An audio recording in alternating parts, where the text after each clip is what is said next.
Bonjour et bienvenue dans Archi Urbain, l'émission qui vous parle d'architecture et d'urbanisme.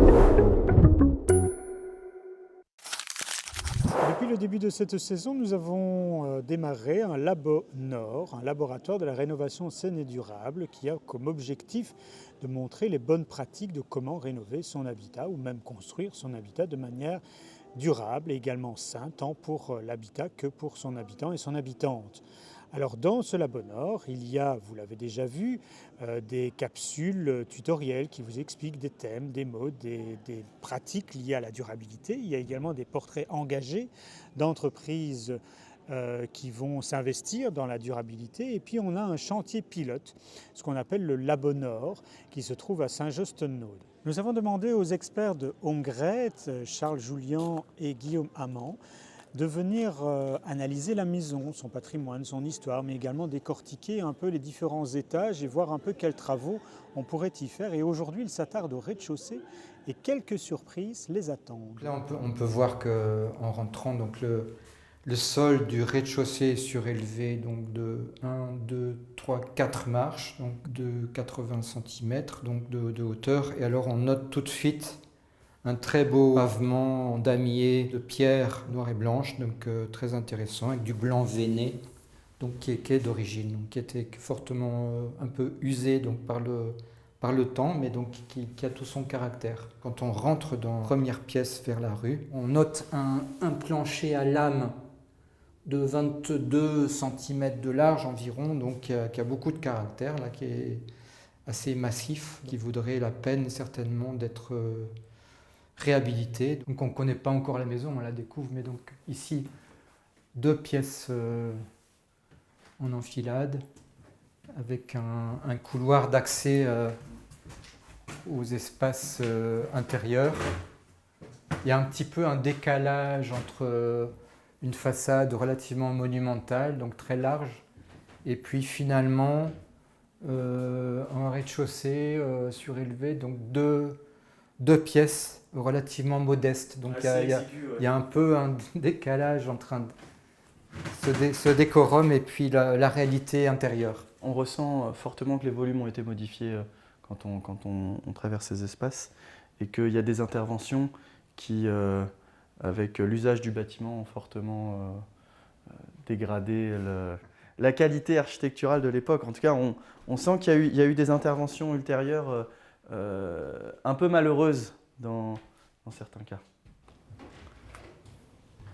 T'as vu, les caves sont complètement ouvertes sur l'extérieur ici. Ah oui. On voit que les caves sont ouvertes. On aura accès à la cave pour aller voir un petit peu ce qu'il en est. J'aime bien commencer aussi par la cave où se trouvent les fondations de la maison, éventuellement quelques techniques. Ouais. Et après monter dans les étages pour voir bonne idée. L'usage. Ça serait intéressant d'aller voir ça en tout cas. Idée. Donc là on a cette courette intérieure.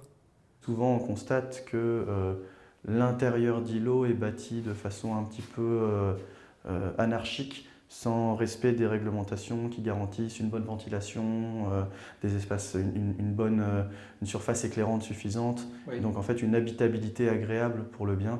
Là on sent qu'on est très exigu, ça résonne, des problèmes d'humidité qui sont plus ou moins palliés avec des ventilations qui ont l'air un peu faites de façon non professionnelle. On voit qu'il y a des interventions un petit peu malheureuses pour faire monter le gaz dans les étages.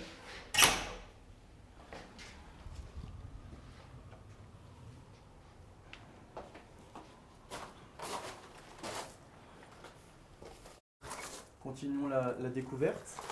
Voilà. Bon, là, effectivement, ça c'est... Bon, ça c'est une extension un peu curieuse qui correspondait à un usage un peu étonnant. Professionnel, quelque chose donc, qui n'était pas de l'habitat. Qui n'a en tout cas pas du tout été prévu au moment de la construction du bâtiment principal. Voilà, donc on est... T'entends, il y a une chèvre. Il y a une chèvre dans le quartier, c'est chouette. On est happé là par des soucis d'humidité, donc qui viennent du sol ou autre. Mais... du sol, de l'absence de ventilation. Voilà, tout ça est moussu, vermoulu. On sent que c'est un espace qui manque d'entretien aussi quand on voit les arbres qui poussent dans la cour, le pigeon ici qui a fini sa vie. Par contre, je serais intéressé d'accéder à cette cave qui, du fait de sa très grande ventilation, est certainement plus saine que certaines caves qui sont complètement condamnées. Qu'est-ce que tu pourrais proposer pour cette entrée, Guillaume? Oui, d'abord le constat que c'est dommage. Donc on a ce couloir avec les dalles de pierre d'origine. Et donc là, il y a le palier qui est rafistolé de manière un peu médiocre. Et donc là, il s'agit de 1 mètre carré. 1 mètre 50 carrés. Donc de retrouver des dalles en noir et blanc aussi, enfin quelque chose qui se marie bien. On s'est trouvé des structures de réemploi à Bruxelles? Tu connais la plateforme de réemploi d'Opalis, donc qui permet de retrouver en tout cas des dalles ou des carreaux de ciment. D'éléments d'époque. Et une autre solution serait éventuellement dans le cadre du projet, si on décide de condamner la fin du couloir parce que ça va être un autre usage, on pourrait peut-être récupérer des carreaux d'époque sur place de la fin du couloir pour les remettre à l'avant et donc faire du réemploi local au sein du même bâtiment. Ouais. Ça pourrait être une bonne solution si le projet, la modification du projet rend cet usage différent.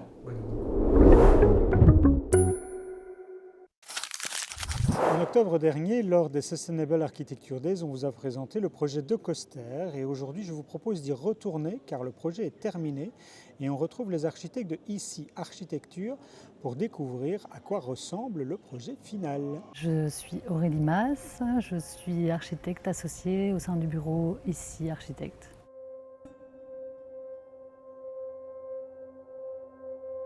Il s'agit d'un ancien site de garage, de parking, qu'on a transformé pour en faire un ensemble de nos bureaux. Le site se trouvant en zone d'équipement, l'idée était d'avoir une activité supplémentaire qui soit plus participative, collaborative. La phase 2 étant de potentiels nouveaux cabinets ou bureaux alloués à des ASBL. Je pense qu'au vu des défis auxquels on a dû répondre quand on a réalisé les façades, on peut être assez content du résultat. Les arrondis notamment, c'était un défi pour les coffrages. On a quelques fissures qui sont apparues. On était conscient que ça pouvait arriver parce que c'est dû au rythme de travail, enfin, la façon dont on termine les phases d'amage. Ça va nécessiter quelques retouches de réparation, mais qui ne sont pas trop compliquées a priori au vu du fonctionnement de la chaux. Alors le sol, c'était un défi. Le complexe de dalles, c'était la première fois qu'on travaillait comme ça. On a utilisé des coquillages comme hérissons. Ensuite, on a isolé avec aussi du chaux chanvre. Et ensuite, on a coulé une dalle de chaux, ce qui était nouveau pour nous, mais aussi pour l'entrepreneur. C'est assez complexe à réaliser. On n'est pas entièrement satisfait, mais bon, ça faisait un peu partie de l'expérimentation. A priori, on devrait aussi pouvoir les réparer assez facilement et retravailler là-dessus. On accepte l'idée qu'on a expérimenté et que ça raconte l'histoire du chantier, quoi. On doit pouvoir anticiper ce que ça va coûter. Ici, on a plus ou moins anticipé, mais il y a des choses où on s'est trompé et où en effet l'entreprise a mis plus de temps que prévu, on a dû payer plus que prévu. C'est plus complexe à faire passer, sauf si le maître d'ouvrage est vraiment motivé à l'idée d'expérimenter aussi, ce qui arrive, hein, mais voilà. Je pense qu'il faut retrouver des gens qui ont l'habitude de travailler avec ces matériaux-là et qui ont une certaine expertise. Même en ayant maintenant cette expérience-là, on ne sait pas être présent et expliquer à l'ouvrier qui travaille tous les jours, non mais là, enfin, voilà, c'est trop de contraintes. Pour terminer cette émission, je vous propose un portrait engagé de Stéphanie Cornet qui va nous parler de son travail lié à la durabilité.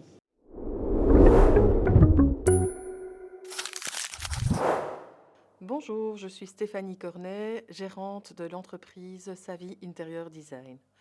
L'entreprise est dédiée à l'architecture d'intérieur éco-responsable. La société Savvy Interior Design comporte 3 pôles.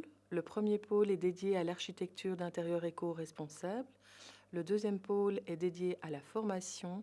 Et le troisième est occupé par un atelier situé à Anderlecht où nous utilisons uniquement des matériaux de réemploi en vue de créer, restaurer et construire du nouveau mobilier. Nous utilisons uniquement du matériau de réemploi au sein du bâti. Donc, c'est-à-dire qu'on va faire un diagnostic au niveau de l'architecture d'intérieur. Nous allons faire un diagnostic de tous les matériaux in situ. Et l'objectif est vraiment de pouvoir les réutiliser, si pas dans le bâti, en tout cas pour d'autres projets, ou aller vers des filières de réemploi et de recyclage. La durabilité est donc vraiment la préoccupation quotidienne au sein de l'entreprise. Nous utilisons également uniquement des produits locaux et travaillons avec des produits naturels qui sont fabriqués par un fournisseur belge situé à Nivelles. Donc l'objectif, c'est vraiment de créer une boucle où nous n'allons pas chercher des nouvelles matières qui sont prélevées au niveau de la terre. Ce sont vraiment des matières qui ont déjà été utilisées, prélevées, et donc nous allons les réutiliser, les recréer en vue de pouvoir les utiliser en fait de façon infinie. Notre objectif futur est vraiment de pouvoir contribuer tous ensemble à des projets communs où la réflexion, le réemploi et l'intelligence collective vont amener à une réduction importante de l'empreinte carbone et à une réduction de l'extraction et l'usage de matériaux. Ce sera tout pour cette émission. On se retrouve très vite dans un nouvel épisode d'Archi Urbain. D'ici là, je vous rappelle que tous les reportages de cette émission sont à voir et à revoir sur le site archiurbain.be. Je vous souhaite une très bonne semaine. Merci pour votre fidélité et à bientôt. Au revoir.